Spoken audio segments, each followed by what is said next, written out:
adapun kedudukan atau manzilah sunnah dalam agama, dia adalah termasuk pilar atau dasar Islam.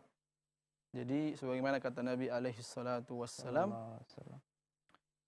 ala inni utitul Qur'ana wa mithlahu ma'ah, dalam hadis Abu Daud radhiyallahu anhu. Ketahuilah, sesungguhnya aku diberikan Al-Quran dan semisal dengannya. Apa itu?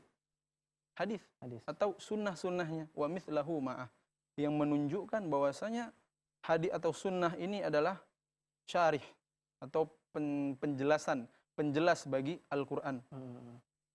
Dan kita juga sama-sama mengetahui kaum muslimin bahwasanya Nabi alaihi salatu wassalam tidak berucap dengan yang dia inginkan atau tanpa dasar ilmu.